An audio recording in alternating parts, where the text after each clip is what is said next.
러시아 군대가 또다시 기록을 깨고 있습니다. 그리고 이 기록들은 러시아가 깨고 싶어 하지 않는 종류의 기록들입니다. 푸틴이 자랑하던 우크라이나를 상대로 한 봄 공세에서 심각한 문제가 발생했습니다. 사망자 수가 전례 없이 급증했기 때문입니다. 푸틴은 정말로 믿기 힘든 일을 해냈습니다. 그는 분명히 이기고 있지만 그가 이기는 건 지는 데뿐입니다.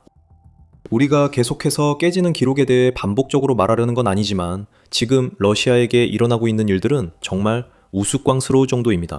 사상자부터 시작해 봅시다. 2026년 첫 매개월 동안 러시아는 국방부 통계와 유나이티드24 미디어 보도에 따르면 사망하거나 부상당한 병사가 13만 명에 달했습니다. 그것만으로도 하나의 기록입니다. 러시아가 자국의 소모전 전술로 인해 이렇게 대규모의 사상자가 발생하고 있다는 사실을 인정하는 건 정말 미친 일입니다. 더욱이 이 정보가 우크라이나가 아닌 러시아에서 나와 수치 조작 가능성이 높으며 실제 숫자는 더 많을 수 있습니다. 올해 봄 2달 동안 러시아는 암울한 기록을 세웠는데 7만 명이 넘는 병력을 3월과 4월에 잃었습니다. 3월에는 러시아가 35,351명의 병력을 사망 또는 부상으로 잃었고 4월에는 35,203명을 추가로 잃었습니다. 3월처럼 4월에도 하루만 더 있었더라면 우크라이나가 한 달 전 기록을 깼을 가능성이 큽니다. 그리고 이런 속도가 계속된다면 러시아는 봄철 첫 3달 동안에만 10만 명이 넘는 병력을 잃게 될 것입니다. 푸틴에게 더 나빠질 수 있을까요? 네, 곧 어떻게 더 나빠지는지 알게 될 거예요. 사상자에 집중해 봅시다. 전쟁에서 캐주얼티는 한 국가가 잃는 모든 병사를 의미합니다. 즉 전사한 병사들, 부상으로 인해 전장에서 이탈한 병사들, 그리고 항복했거나 실종된 병사들 모두를 포함합니다. 보통 사상자 수치는 사망자보다는 부상자에 의해 크게 좌우됩니다. 예를 들어 벨퍼 센터에 따르면 현대의학의 발전과 더 똑똑해진 전투 전술 덕분에 미국은 전쟁에서 부상자 대 전사자 비율이 보통 10대 1에서 17대 1 사이에 이른다고 합니다. 하지만 러시아는 현대의 부상자 대 전사자 비율에 대한 기존 상식을 뒤집으며 또 다른 기록을 세웠습니다. 3월 11일 기사에서 키이우 인디펜던트는 우크라이나 정부 당국이 러시아의 내부 사상자 추정치가 당시 131만 5천 명에 달했다고 보도했습니다. 이는 대략 같은 시기 우크라이나가 보고한 사상자 수와 비슷한 수준입니다. 하지만 이 수치에서 진짜 주목할 만한 부분은 우크라이나 대통령 볼로디미르 젤렌스키가 밝혔습니다. 러시아군의 전사자 대 부상자 비율에 변화가 기록되었습니다. 젤렌스키 대통령은 전체 손실의 100% 중 62%가 전사자이고 38%가 부상자라고 밝혔습니다. 그러니까 정리해보죠. 미국은 최악의 경우에도 전사자 1명당 부상자 10명의 비율을 기록합니다. 푸틴은 한술 더 뜨겠다는 듯 러시아가 거의 전사자 2명당 부상자 1명꼴이 되는 고기 분쇄기를 만들어냈습니다. 이런 상황은 러시아에서 원치 않는 반전입니다. 이는 푸틴 군대가 회복 가능한 부상자보다 전사자가 더 많다는 의미이기 때문입니다. 이것만으로도 러시아 군대에 공백이 생기게 됩니다. 그리고 이미 심각한 이 문제 뒤에는 또 다른 큰 문제와 깨지고 있는 기록이 있습니다. 하지만 그 기록에 대해 이야기하기 전에 또 다른 기록이 있습니다. 러시아가 도네츠크에서 얻고 있는 영토를 얻는데 그 어느 때보다 더 큰 대가를 치르고 있습니다. 도네츠크가 함락되어야 러시아가 돈바스를 차지할 수 있습니다. 이 지역은 푸틴이 평화협정에서 우크라이나가 러시아에 넘기길 요구해온 곳입니다. 푸틴의 최측근 대변인인 드미트리 페스코프는 최근 5월 13일에도 우크라이나가 평화협상의 길을 열기 위해 돈바스에서 병력을 철수해야 한다고 말했습니다. 페스코프의 진짜 의도는 기록적인 규모로 우리 군인들을 죽이지 말고 떠나달라는 것이었습니다. 유나이티드24 미디어에 따르면 러시아는 그 어느 때보다 더 적은 영토를 위해 더 많은 군인을 희생하고 있다고 합니다. 러시아군은 4월 도네츠크에서 53제곱킬로미터난 전진했습니다. 그 전진은 2만 5천 명의 러시아 군인 희생을 대가로 이루어진 것으로 러시아는 도네츠크에서 1제곱킬로미터를 얻을 때마다 470명의 군인을 잃는 셈입니다. 그것은 끔찍한 수치입니다. 그리고 상황의 심각성을 보여주는 두 가지 수치가 있습니다. 첫 번째로 이것이 지난해 러시아의 진격과 어떻게 비교되는지 살펴보겠습니다. 모스크바 타임스에 따르면 러시아는 전쟁 중 지금까지 단일 연도 기준으로 가장 큰 진격을 이뤄냈으며 우크라이나로부터 총 5,600제곱킬로미터의 영토를 빼앗았습니다. 가장 큰 단일 연도 진격이라 해도 실제로는 그리 인상적이지 않습니다. 하지만 그것은 여전히 우크라이나 영토의 0.94%에 불과합니다. 그래도 이 수치를 그대로 받아들이고 내셔널 인터레스트 보고서에서 2025년에 러시아가 사망, 부상 또는 포로로 약 415천 명의 병력을 잃었다는 점을 함께 고려하면 영토 획득에 따른 병력 손실의 흥미로운 비율이 나옵니다. 2025년에는 러시아가 평방 킬로미터당 74.1명의 사상자를 내면서 영토를 빼앗았습니다. 이 수치는 도네츠크에만 해당되지 않습니다. 하지만 러시아는 도네츠크에서 1평방 킬로미터를 얻을 때마다 2025년에 비해 6배 넘는 병력을 잃고 있습니다. 푸틴에게는 새로운 기록이겠지만 도네츠크에서 러시아가 남은 영토를 점령하려면 상황이 더 나빠 보입니다. 4월 8일 보고서에서 러시아가 도네츠크에서 1평방 킬로미터를 점령할 때마다 316명의 병력을 잃고 있었을 당시 유나이티드 24 미디어는 도네츠크에서 아직 우크라이나가 통제하고 있는 영토가 약 6,000에서 7,000 평방 마일 정도 남아있다고 전했습니다. 이제 최신 평방 킬로미터당 사상자 수를 그 숫자에 대입해 봅시다. 최소한으로 잡아도 러시아는 도네츠크의 나머지 지역을 점령하기 위해 282만 명의 병력을 잃게 됩니다. 하지만 최대치로 계산하면 그 숫자는 329만 명까지 뛰어오릅니다. 어느 쪽이든 푸틴은 또 다른 기록을 세울 것입니다. 도네츠크 나머지 지역 점령에는 러시아가 지금까지 잃은 병력의 2배에서 거의 3배에 이르는 병력을 더 소모해야 하기 때문입니다. 러시아에게 뭔가 매우 잘못되고 있습니다. 그리고 러시아의 병력 모집 상황을 살펴보면 푸틴에게는 상황이 더 나빠집니다. 푸틴의 침공이 4년 넘게 계속된 유일한 이유는 러시아가 우크라이나에서 잃은 병력을 계속 보충했기 때문입니다. 하지만 모든 게 달라졌습니다. 푸틴이 침공을 시작한 이후 처음으로 러시아는 충분한 자원병을 모집하지 못해 전장에 병력을 계속 투입할 수 없게 됐었습니다. 여러 소식통이 이 사실을 언급했는데 그 시작은 러시아 안전보장회의 부의장 드미트리 메드베데프 본인입니다. 푸틴의 또 다른 나팔수는 3월에 러시아가 매달 2만 7천 명을 군에 모집하고 있다고 말했습니다. 이것은 우크라이나가 3만 5천 명이 넘는 러시아군 사상자를 기록한 같은 3월이었으니 부족분은 명확합니다. 군사 분석가 야니스 쿨루거는 자신의 러시아노믹스 칼럼에서 러시아가 2025년에 달성했던 모집 인원보다 약 20% 부족하다고 말했습니다. 수치는 하루에 푸틴의 군대로 끌려가는 호구들이 1000명에서 1200명 사이에서 800명에서 1000명 사이로 줄어들었습니다. 그리고 젤렌스키 자신도 러시아가 2026년 첫 3달 동안 약 8만 명의 병사를 모집했지만 이는 같은 기간에 입은 사상자 수보다 약 9,000명 적다고 덧붙였습니다. 모든 수치는 대략 일치합니다. 그리고 유나이티드 24 미디어에 따르면 이 모든 것은 러시아가 현재 매달 약 15%의 모집 부족에 직면해 있다는 것을 의미합니다. 러시아가 이 흐름을 되돌릴 방법은 없어 보입니다. 푸틴이 병력을 모집하는 러시아 지역들에서는 일회성 입대 장려금과 치솟으면서 더 많은 기록이 깨지고 있습니다. 슈피겔 인터내셔널에 따르면 상트페테르부르크 일부 지역에서 일회성 보너스가 58,500달러까지 올랐다고 합니다. 러시아의 벨기에 룩셈부르크 상공회의소에 따르면 러시아의 평균 월급은 약 1,290달러라고 합니다. 이는 러시아가 평균 러시아인이 1년에 받는 금액의 3.7배가 넘는 계약 보너스를 제공하고 있다는 뜻입니다. 그런데도 여전히 효과가 없습니다. 사상자가 늘면서 모집이 진행되고 있지만 부상자 대비 전사자 비율 탓에 러시아는 이전에 다친 병사들조차 다시 전선에 투입해 인원 부족을 해결하지 못하고 있습니다.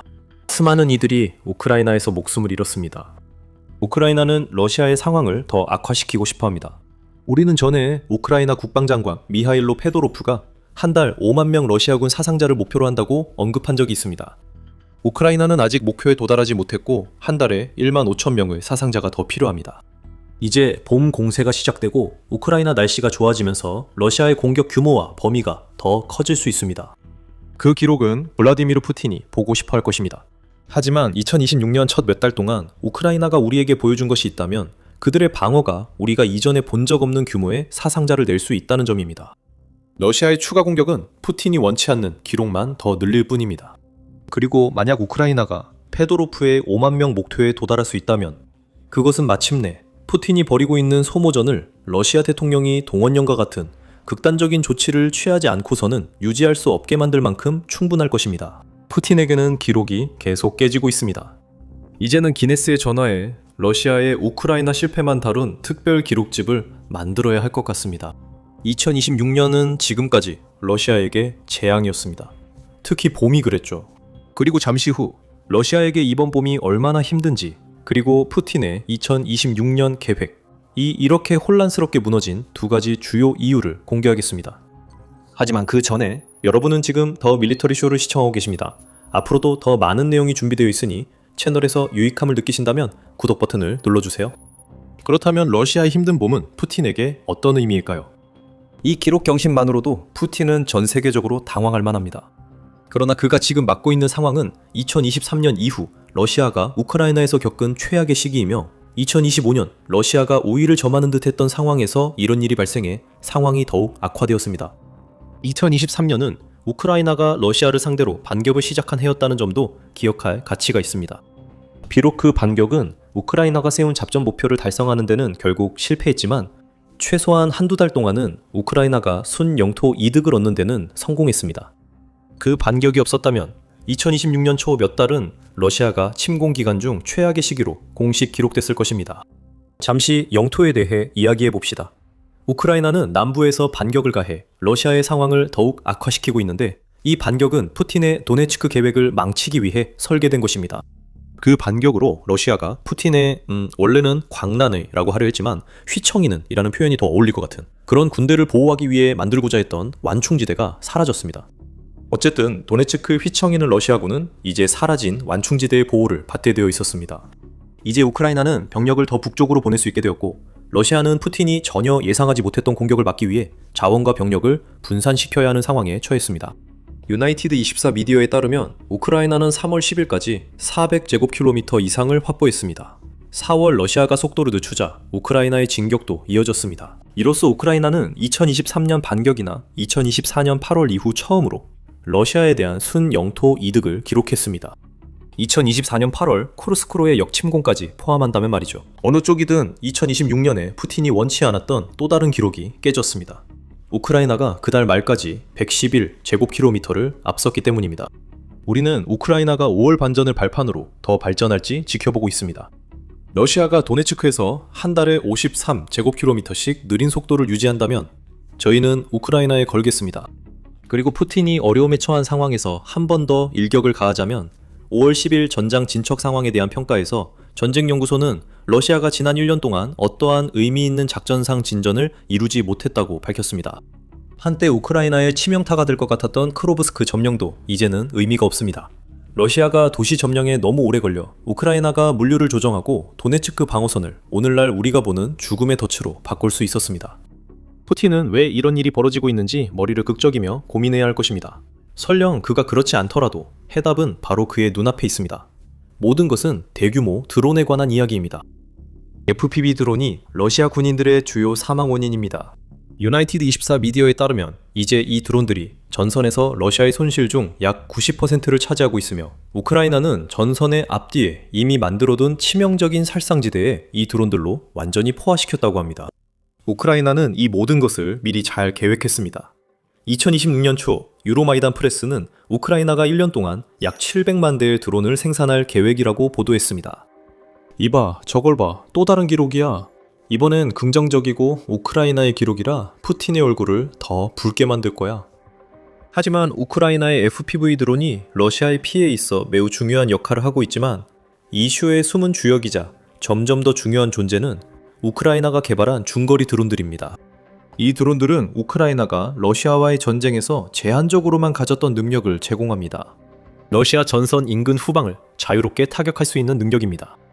그 개념은 우크라이나에게 전혀 새로운 것이 아니지만 이전에는 점령지에서의 공격이 주로 하이마스 다연장 로켓 시스템과 같은 서방제 무디체계 그리고 전투기가 전선 뒤의 목표물에 유도폭탄과 미사일을 발사하는 공습에 크게 의존했습니다. 중거리 드론의 새로운 세대가 도입되면서 우크라이나에게는 엄청난 변화가 일어났습니다. 이 드론들은 러시아의 물류 거점, 지휘소, 그리고 전선에서 푸틴의 군대를 지원하는 다양한 기반 시설을 파괴할 수 있게 해주기 때문입니다. 여기서 계산은 정말 간단합니다. 러시아에서 후방을 빼면 전선에서 기록적인 사상자가 발생한다는 뜻입니다. 우크라이나의 중거리 드론은 전선에서 200km 떨어진 러시아를 비용 효율적으로 타격할 수 있게 해주는 점이 가장 큰 차이입니다. FPV 드론은 그렇게 멀리 갈 수 없고 더 비싼 장거리 드론은 러시아 내부의 목표물을 타격하는데 더 적합합니다. 젤렌스키는 이러한 중거리 타격이 얼마나 중요한 역할을 하는지 인식하고 있습니다. 그는 이미 이것을 우크라이나의 최우선 과제로 삼았고 이러한 우선순위 덕분에 또 하나의 기록이 깨졌습니다. 젤렌스키는 5월 5일에 4월에 우크라이나가 실시한 이러한 타격 횟수가 3월에 비해 2배, 2월에 비해 4배로 늘어났다고 밝혔습니다. 여기서 새로운 유형의 작전이 분명히 확대되고 있으니 5월에는 더 많은 중거리 기록이 깨질 것으로 보입니다. 여기서 우리가 보는 건 기록적인 성과가 뚜렷이 대비된다는 점입니다. 우크라이나 기록은 모두 긍정적입니다. 러시아군의 사상자가 그 어느 때보다 많고 순 영토 획득이 이루어졌으며 중거리 타격도 더 많이 수행되고 있다는 것은 모두 전쟁 기계가 탄력을 받고 있다는 신호입니다. 그러나 러시아 기록엔 푸틴에게 유리한 것이 전혀 없습니다. 러시아는 기록적인 수준으로 병력을 잃고 있고 신병 모집은 역대 최저이며 솔직히 봄 공세에서도 아무런 성과를 내지 못하고 있습니다. 푸틴은 지는 데만큼은 누구보다 잘하고 있습니다. 그는 전쟁을 시작한 이후로 계속 그렇게 해왔지만 이제는 수치들이 정말로 누적되어 러시아 군대가 심각하게 쇠퇴하고 있음을 보여주고 있습니다. 스스로를 위대한 군사 전략가로 여기는 러시아 지도자에게 이는 굴욕적입니다. 그러나 우리는 최근 러시아가 겪은 큰 좌절 규모만 언급했습니다. 배울 것이 훨씬 더 많고 러시아가 얼마나 심하게 실패하고 있는지 보는 것이 힘들 정도가 되고 있습니다. 그래도 꼭 시청해 보시길 바랍니다. 저희 영상에서는 2026년에 푸틴이 겪은 굴욕의 깊이를 파헤치고 있습니다. 이 영상을 재미있게 보셨다면 더 밀리터리 쇼를 구독하셔서 2026년도로 흔들리는 러시아에 대한 저희의 더 많은 보도를 확인해 보시기 바랍니다. 그리고 항상 시청해 주셔서 감사합니다.